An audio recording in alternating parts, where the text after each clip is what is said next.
কিভাবে হ্যাক হলো আমিরে জামাতের social media handle x? Bangladesh Jamaat ইসলামীর অফিসিয়াল ইমেইলে একটি সরকারি ইমেইল অ্যাড্রেস থেকে একটা মেইল পাঠানো হয়, যাতে বিষয় হিসেবে কেস স্টাডি ইলেকশনের মতো গুরুত্বপূর্ণ বিষয় উল্লেখ ছিল। ওই ইমেইলের সঙ্গে একটি ফাইল সংযুক্ত ছিল, যার ভেতরে ম্যাক্রো ও ম্যালওয়্যার কোড লুকানো ছিল। ফাইলটি ওপেন করার পর ম্যাক্রো রান হয়ে ব্যাকগ্রাউন্ডে ক্ষতিকর প্রোগ্রাম সক্রিয় হয় এবং ডিভাইস থেকে লগ ইন সেশন ও অ্যাক্সেস টোকেন সংগ্রহ করা হয়। এই সেশন ভিত্তিক অ্যাক্সেস ব্যবহার করেই বিকেল 4:37 ড শফিকুর রহমানের ভেরিফাইড এক্স অ্যাকাউন্ট থেকে ভুয়া পোস্টটি করা হয়।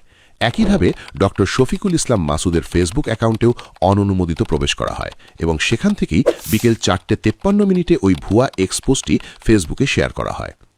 বিষয়টি শনাক্ত হওয়ার পর বিকেল 5:09 পাসওয়ার্ড পরিবর্তন করা হয়, ফলে সব অননুমোদিত সেশন সঙ্গে সঙ্গে বাতিল হয়ে যায়। এই পুরো ঘটনাটি ছিল একটি ফিশিং ম্যালওয়্যার সেশন হাইজ্যাকিং ভিত্তিক সমন্বিত সাইবার আক্রমণ।